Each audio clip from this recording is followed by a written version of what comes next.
les gourmands, aujourd'hui on se retrouve dans une nouvelle vidéo où je vais vous apprendre à réaliser une tarte aux poires et une ganache montée au chocolat au lait. On se retrouve tout de suite pour la recette. Pour réaliser notre tarte, on commence par la réalisation de la pâte au cacao. Pour cela vous avez besoin de 225 g de farine T55, 90 g de sucre glace, 30 g de poudre de noisette, 2 g de sel, 30 g de cacao non sucré, un œuf et 110 g de beurre froid. Pour le matériel, vous avez besoin d'un robot pâtissier avec sa feuille, d'une balance, de divers récipients, de film alimentaire, d'un rouleau à pâtisserie, d'une maryse, d'une plaque micro-perforée, d'un tapis cuisson et d'un cercle à pâtisserie de diamètre 24 cm. Pour réaliser notre pâte sucrée au cacao, on commence par venir mettre dans la cuve de notre robot notre quantité de farine. On vient ajouter notre sucre glace, notre poudre de noisette, notre cacao non sucré et le sel. On vient maintenant mettre la feuille à notre robot. On va venir mélanger les poudres entre elles à faible vitesse. Une fois que nos poudres sont bien mélangées, on peut stopper notre robot. On vient maintenant ajouter notre quantité de beurre froid dans la cuve de notre robot. On remet la feuille à notre robot. On va venir mélanger à faible vitesse notre beurre avec les poudres. Le but est d'obtenir une préparation sableuse.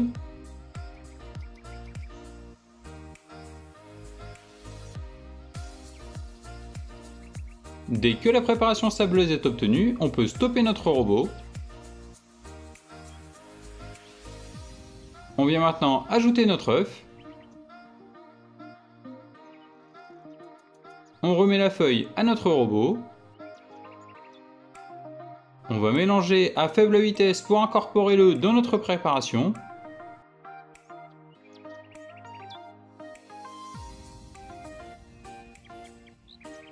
Dès que notre pâte commence à se constituer, on peut stopper notre robot. On vient débarrasser notre pâte sur notre plan de travail. On va venir réaliser un rectangle avec notre pâte. On va la filmer au contact et on va la réserver pendant minimum 1 heure au frigo.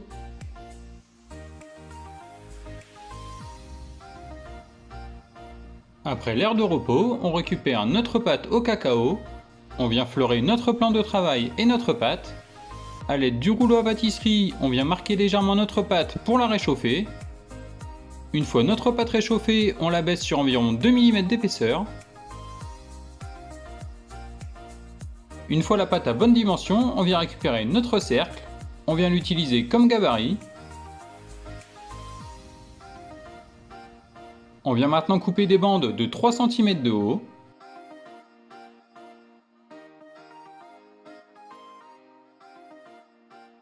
Une fois nos bandes de pâte découpées, on vient les rouler sur elles-mêmes pour faciliter la pose dans le cercle. On vient maintenant retirer l'excédent de pâte.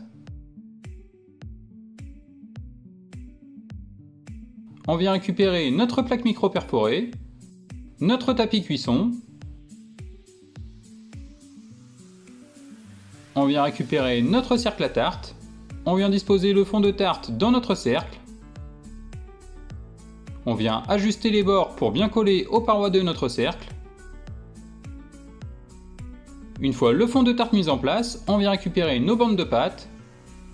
On vient les appliquer tout le long de notre cercle.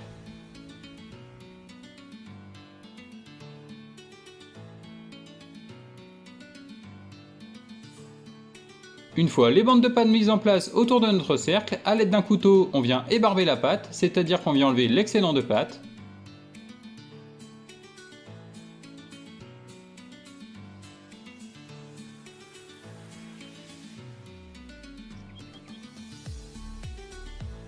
Et on va remettre notre fond de tarte au frais pendant 1 heure.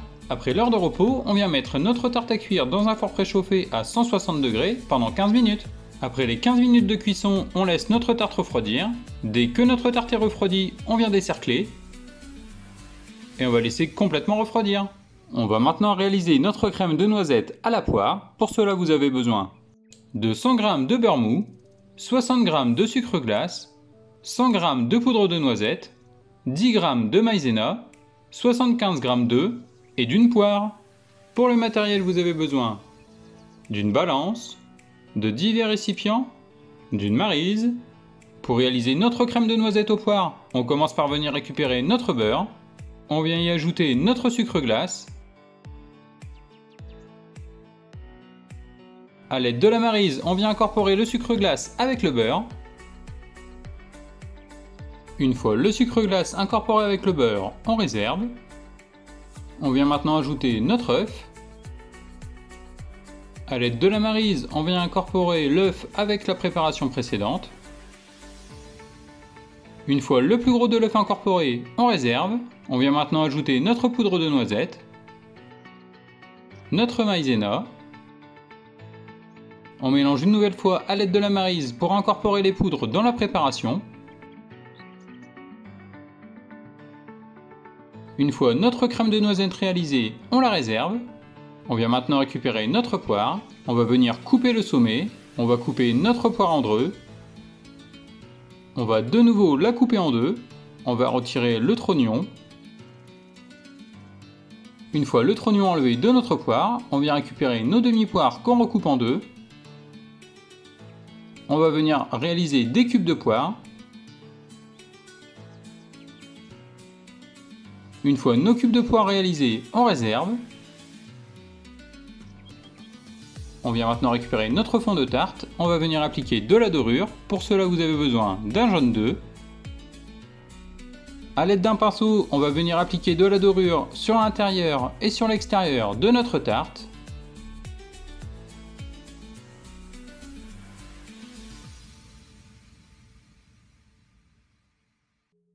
Une fois la dorure appliquée sur l'ensemble de notre tarte, on vient récupérer notre crème de noisette. On vient la disposer dans notre fond de tarte. A l'aide d'une spatule coudée, on vient égaliser la préparation au fond de notre tarte.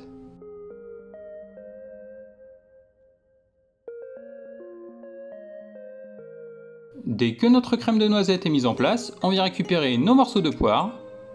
On vient en disposer sur l'ensemble de notre crème de noisette.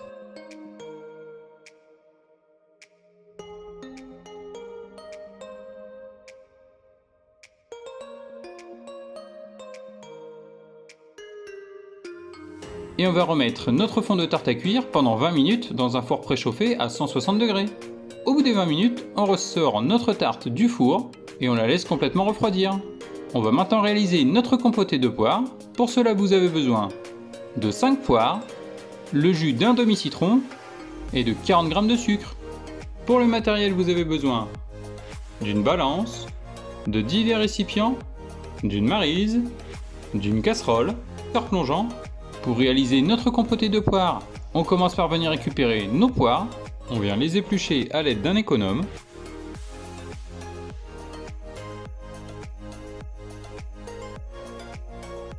Une fois notre poire épluchée, on vient couper le sommet.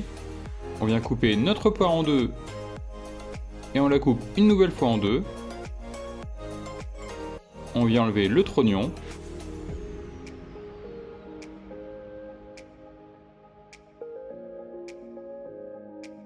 Une fois toutes nos poires épluchées, on vient les couper en dés.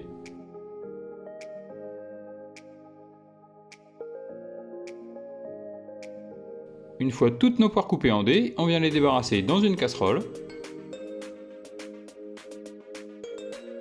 On vient maintenant récupérer le jus de notre demi-citron.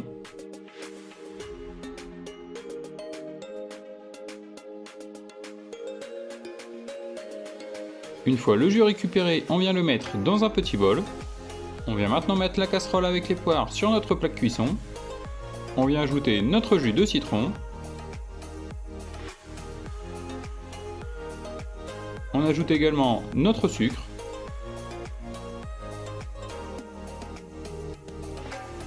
Et on va venir faire compoter nos poires sur feu moyen. Pendant que nos poires sont en train de compoter, on peut mélanger régulièrement à l'aide d'une maryse.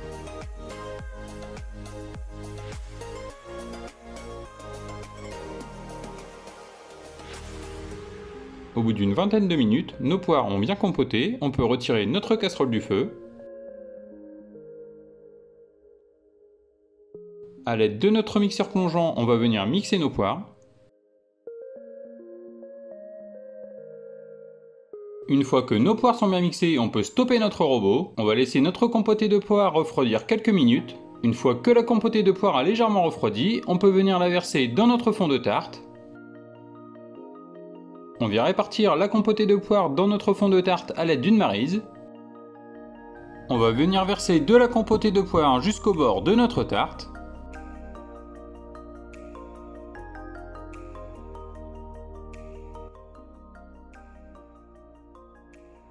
Dès que notre compotée de poires est répartie uniformément dans notre fond de tarte, on va remettre notre tarte au frigo pendant minimum 1 heure. On va maintenant réaliser notre ganache montée au chocolat au lait. Pour cela, vous avez besoin de 260 g de crème liquide entière, 260 g de crème liquide entière froide, 120 g de chocolat au lait et 4 g de gélatine. Pour le matériel, vous avez besoin d'un robot pâtissier avec son fouet, d'une balance, de divers récipients, d'une maryse, d'une casserole, d'un mixeur plongeant, de film alimentaire et d'un plat. Pour réaliser notre ganache montée au chocolat au lait, on commence par venir réhydrater nos feuilles de gélatine dans un grand bol d'eau froide. On va venir prendre une casserole pour réaliser un bain-marie. On vient mettre notre chocolat au lait sur notre bain-marie. Il faut faire attention que le bol ne rentre pas en contact direct avec l'eau. Dans une seconde casserole, on va venir ajouter la première quantité de crème liquide entière. On va venir la porter à ébullition. Dès que notre chocolat au lait est fondu, on retire le bol du bain-marie. Une fois que la crème liquide entière arrive à faible ébullition, on débarrasse notre casserole du feu. On vient récupérer notre bol de gélatine. On vient bien essorer les feuilles de gélatine entre nos doigts.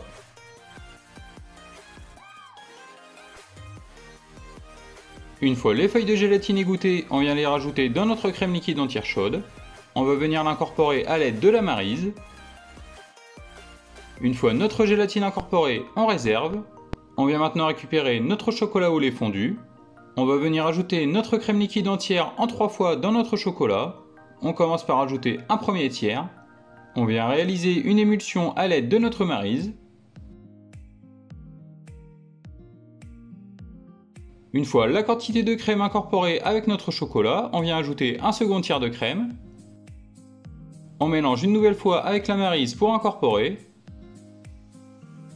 Dès que la quantité de crème est incorporée dans notre chocolat, on ajoute le reste de notre crème liquide entière. Et on mélange une nouvelle fois avec la maryse pour incorporer. Une fois notre mélange réalisé, on réserve. On vient maintenant récupérer notre quantité de crème liquide entière froide. On vient la mettre dans notre préparation. On vient maintenant récupérer notre mixeur plongeant. On va venir mixer notre préparation pour homogénéiser l'ensemble. Une fois le mélange homogène, on peut stopper notre robot.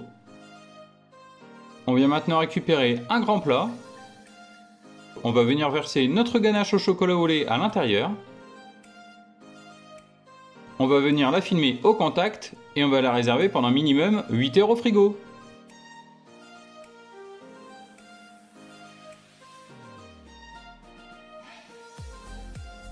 Au bout des 8 heures, notre ganache a bien prise. Vous pouvez venir tester la texture à l'aide d'une grande cuillère. On va maintenant débarrasser notre ganache dans la cuve de notre robot.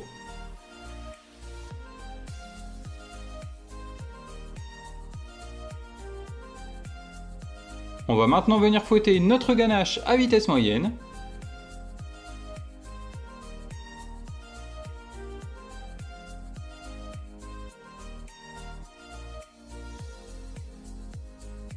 Au bout de quelques minutes, les sillons du fouet apparaissent dans notre ganache.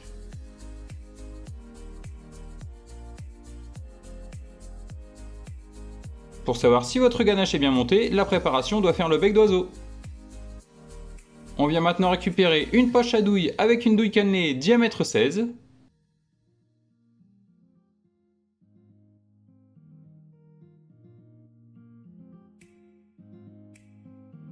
On va venir débarrasser notre ganache montée dans notre poche à douille.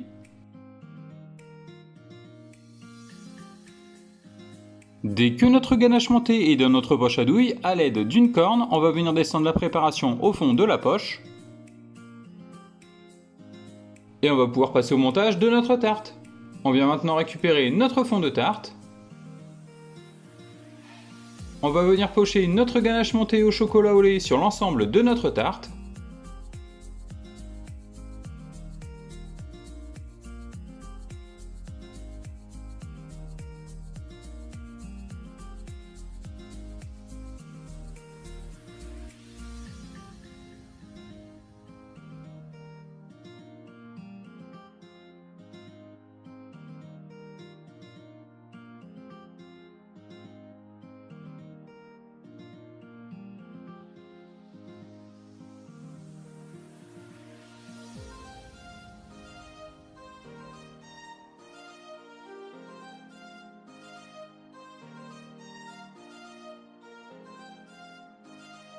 Une fois la ganache montée pochée sur notre tarte, vous pouvez la laisser telle qu'elle, ou alors vous pouvez venir récupérer une poire.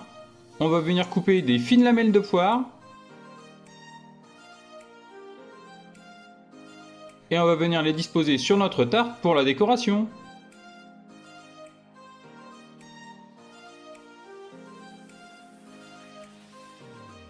Et voilà, notre tarte poire et ganache montée au chocolat au lait est réalisée. J'espère que ma nouvelle recette vous aura plu. N'hésitez pas à la commenter et à la partager, et on se retrouve très vite pour une nouvelle vidéo.